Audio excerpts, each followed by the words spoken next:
2024 के चुनाव से पहले शाम के वक्त सीए का नोटिफिकेशन केंद्र सरकार द्वारा लागू कर दिया गया, जिसके बाद देश भर में इसका विरोध और इसके पक्ष विपक्ष की बातें चलने लगी। साथ ही साथ इसको लेकर काफी गहमा गहमी और बहस भी चलने लगी। वहीं इसके फायदे और नुकसान भी देखे जाने लगे। दूसरी तरफ इसको लेकर सरकार क्या फायदा उठाना चाहती है, ये भी अंदाजा लगाया जाने लगा। वहीं देखा जाए तो मौजूदा हालात में देश की अर्थव्यवस्था, जीडीपी और प्रति व्यक्ति कैपिटा आय जो है वो किस तरह से कमजोर हो रही है। वहीं बेरोजगारी, महंगाई मुंह फाड़े खड़ी है। तो दूसरी तरफ युवा लीक पेपर होने के कारण धक्के खा रहे हैं और एक तरह का गुस्सा है जिसको दबाने के लिए सरकार के पास कोई उपाय नहीं था और इसी को लेकर उसने सीएए लागू कर दिया। यही आरोप है विपक्ष का।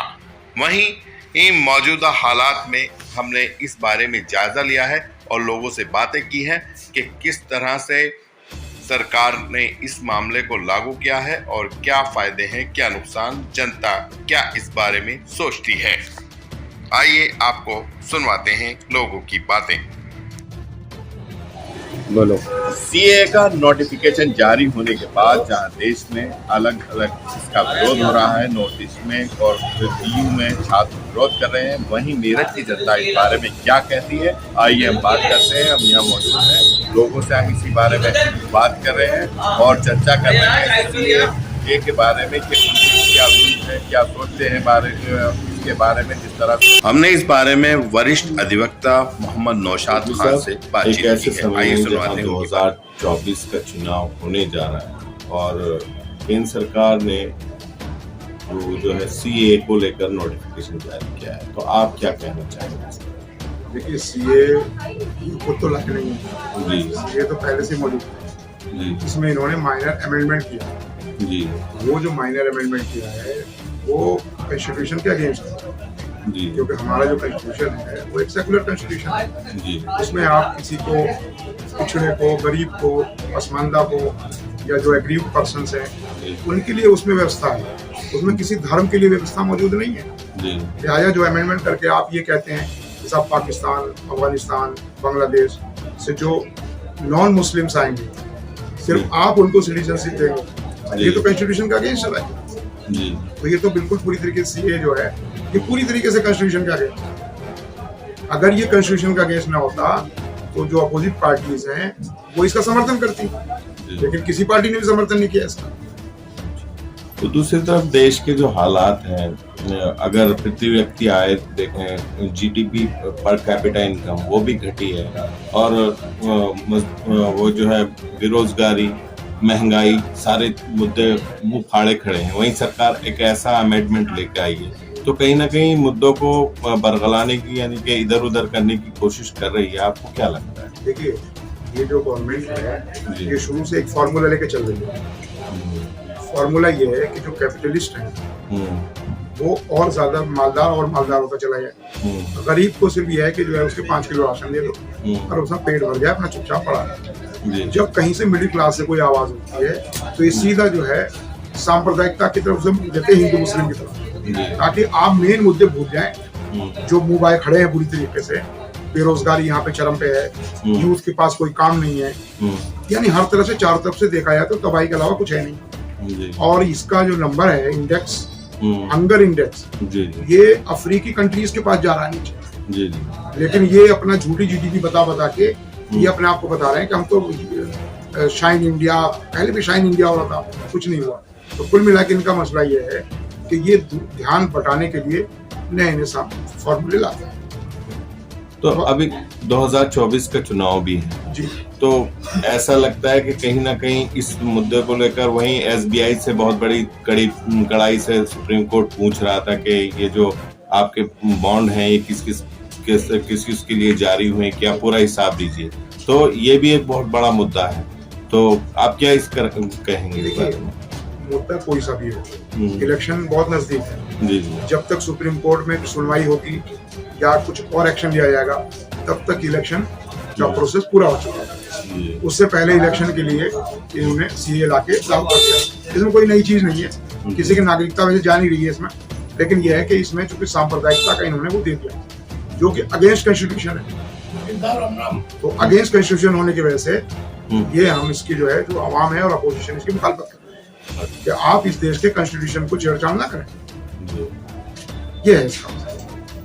तो सरकार के पास जो मुद्दे हैं सही, उनको ठीक करने का कोई उपाय नहीं है, और दूसरे सरकार मुद्दे जो है, जो ओबीसी SC ST है, टारगेट तो वो है जी। ओबीसी SC ST की जितनी पार्टीज हैं, धीरे धीरे करके इन्होंने सबको अपने अंडर ले लिया। जो अंडर में नहीं आया उसके ऊपर प्रेशर क्रिएट किया। कोई भी आदमी जो है आजकल जेल जाना नहीं चाहता, फंसना चाहता नहीं है। इस वजह से ये जो है उनको तो डरा दिया इन्होंने, और अपना निरंकुश होकर अपने सारे काम को अंजाम दे रहे हैं। इसी की कड़ी है सीए, इसके अलावा और कुछ नहीं। सिर्फ इलेक्शन तक ये सीए रहेगा, उसके बाद सुप्रीम कोर्ट इसको स्टे कर देगा। अगेंस्ट कॉन्स्टिट्यूशन है तो सुप्रीम कोर्ट में ये फेल हो जाएगा, जुडिस पे फाइल हो चुकी है। तो इतना बड़ा जो हंगामा हो रहा है इसके बाद दिल्ली यूनिवर्सिटी में, नॉर्थ ईस्ट में स्टूडेंट्स काफी कुछ इसके खिलाफ आवाज उठा रहे हैं। आसाम में भी इसके खिलाफ काफी हिंसा का सब दौर शुरू हो गया है। तो इसको लेकर क्या सरकार यही चाहती थी? नहीं, गवर्नमेंट के हिसाब से तो बिल्कुल ठीक हो रहा है ये। आप जितनी मुखालफत करेंगे उतने ज्यादा वोट बनेंगे। ये सोच के इन्होंने इसे किया है कि वोट बैंक में इजाफा होगा। ये तो जनता देखेगी ना इसको कि इसमें वोट बैंक में इजाफा हो रहा है, या जनता इन्हें सबक सिखाएगी। क्योंकि जनता जानने सीए सबका क्या लेना देना। तो मैं यहाँ का नागरिक हूँ, आप यहाँ के नागरिक है, कोई भी यहाँ का नागरिक है, उसकी जिंदगी से जाएगी नहीं। और वहां से अपने देशों से यहाँ आएगा कौन? कोई भी नहीं आने का। तो ये तो सिर्फ पॉलिटिकल स्टंट है, इलेक्शन के लिए है सारा ये। इलेक्शन के बाद इसका हो जाएगा स्टे, और ये ठंडे बस्ते में डाल दिया जाएगा, और उसके बाद जो है इलेक्शन के बाद जो रिजल्ट आएगा, जो भी पार्टी जीत का है, तो ये सिर्फ इलेक्शन कैंपेन और कुछ नहीं। ठीक। जिस तरह से सीए को लेकर नोटिफिकेशन जारी हुआ है, देश में उसका काफी विरोध देखने को मिला है। स्टूडेंट्स भी काफी इसका विरोध कर रहे हैं। आपका क्या कहना है?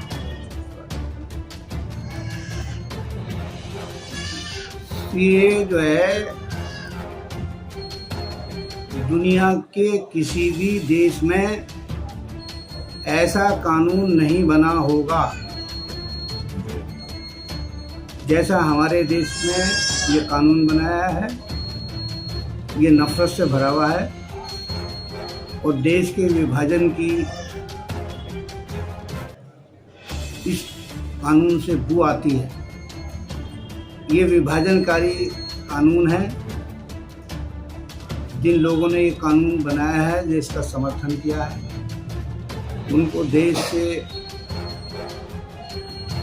कोई मोहब्बत नहीं, ना देश की जनता से मोहब्बत है ना। वो सिर्फ अपना सियासी एजेंडा सामने रख के इस देश को हिंदू राष्ट्र बनाने का एक षड्यंत्र है।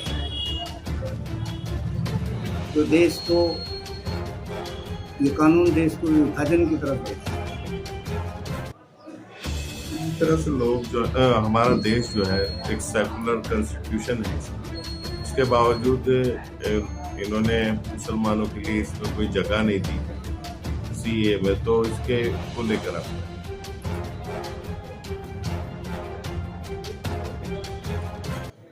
भारतीय जनता पार्टी का जो सत्ता हाथी आने का जो एजेंडा है, और भाजपा थी उससे पहले इनकी सियासी पार्टी आरएसएस की वो भारतीय जनसंघ थी, अब ये भारतीय जनता पार्टी है। इनका सीधा सीधा एजेंडा जो है मुस्लिमों को तीसरे दर्जे का नागरिक बनाकर इस देश को हिंदू जमहूरी मुल्क बनाना चाहते हैं, जिसका संविधान धर्म शास्त्रों पर होगा। और ये देश हिंदू राष्ट्र जब होगा तो मुसलमानों का यहाँ कोई अधिकार नहीं होगा। 20 करोड़ की कौम को अगर भारतीय जनता पार्टी ये सोचती है कि हम इनको अधिकार विहीन समाज बनाकर, गुलाम बनाकर इस देश में रख लेंगे, तो ये उनकी अपनी नासमझी है और देश से या देश की जनता से कोई वफादारी इनके अंदर नहीं है, न देश से के संविधान में इनकी कोई आस्था है। जो कानून हमारी सरकार ने बनाया है ये अनकॉन्स्टिट्यूशनल है और अल्ट्रा वायरस है। माननीय सुप्रीम कोर्ट को इस कानून को अल्ट्रा वायरस मानते हुए तुरंत इसको रिजेक्ट कर देना चाहिए। ये के नोटिफिकेशन के बाद देश में जगह जगह इसका विरोध शुरू हो गया है। वहीं आम जनता इसके बारे में क्या सोचती है, हम मेरठ में मौजूद हैं, इसके बारे में चर्चा करेंगे। जी, क्या नाम है आपका? मेरा नाम मोहम्मद आबिद है सर।